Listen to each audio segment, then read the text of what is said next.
ating filling ay yung cream cheese po. Cream cheese. 1 tablespoon. Yan. Pinapunin siya. Tapos, sugar.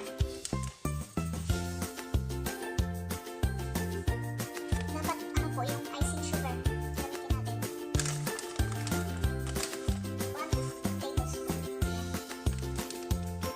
Tapos, evaporated milk or fresh milk. Sinaubusan ako ng milk. Lagyan natin ng kalahati. Para dagdagan pa natin konti. Lagyan pa natin sa walang isang minuto. Tapos, natin yan.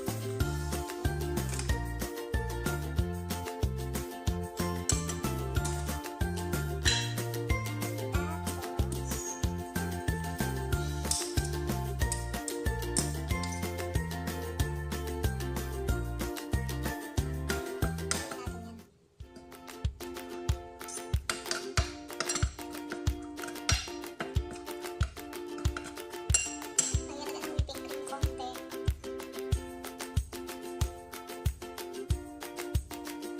Ang sarap-sarap nito, guys.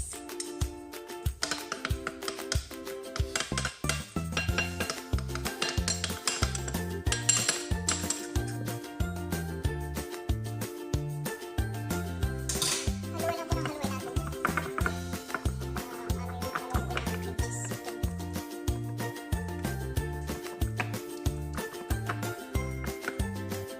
Lagyan natin ito mamaya sa ating mini doughnuts.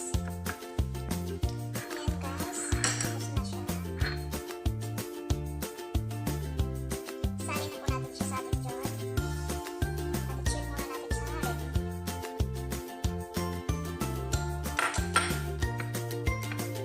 Pwede rin po itong raspberry jam. Pwede po natin itong gawin. Filling din ng ating mini doughnuts. Pero hindi nila like ito eh. Kaya ito muna ang ganache at saka cream cheese filling. Guys, after 1.5 hour, walang result na.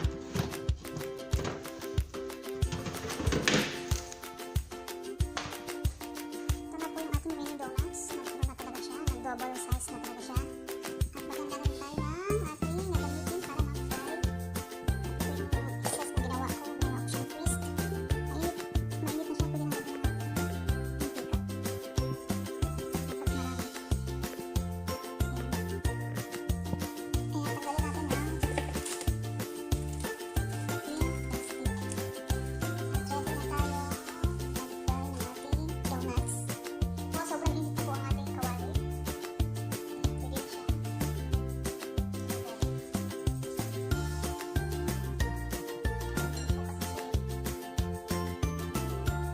Linis po ang aking kamay.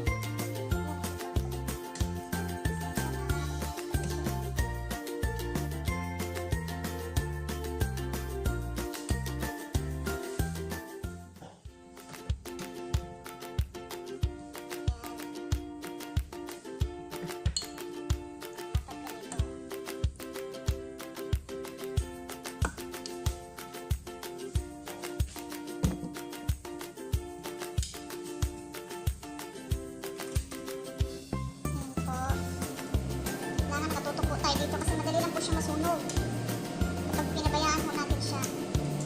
Tsaka alalay lang din po sa apoy.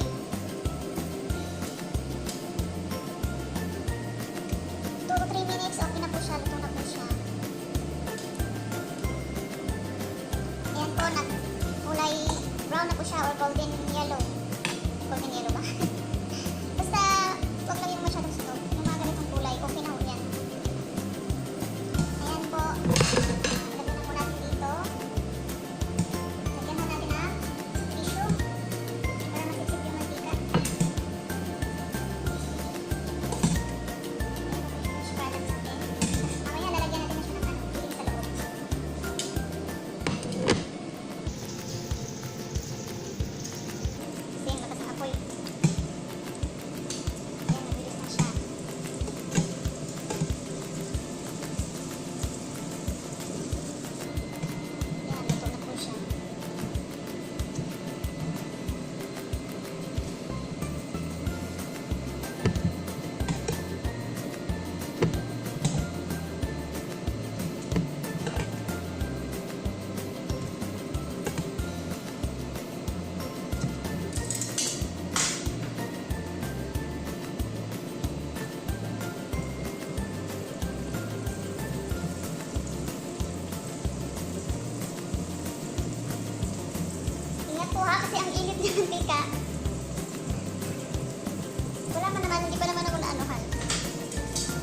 disgrasya na talaga ako.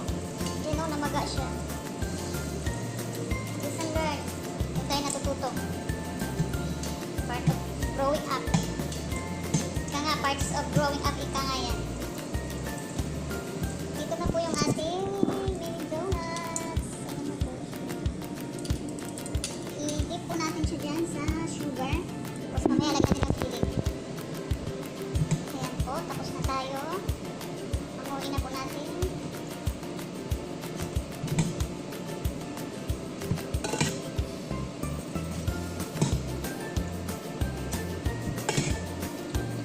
Ito na po siya, ready na po siya. Lagyan na po natin yung filling natin dito. Kunti lang pala yung nagawa ko, dapat pala dinamihan ko na.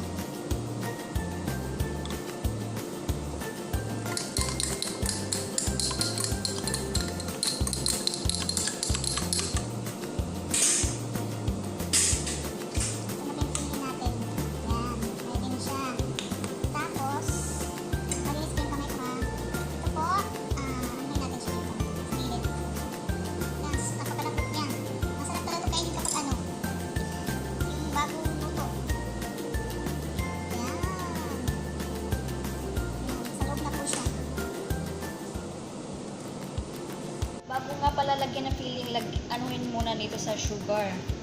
Pwede ring may sugar, pwede ring no. Wala. Yan. Yung isang nagawa kasi natin, may ano na yun eh, filling. Pwede ring may sugar, pwede ring wala ha.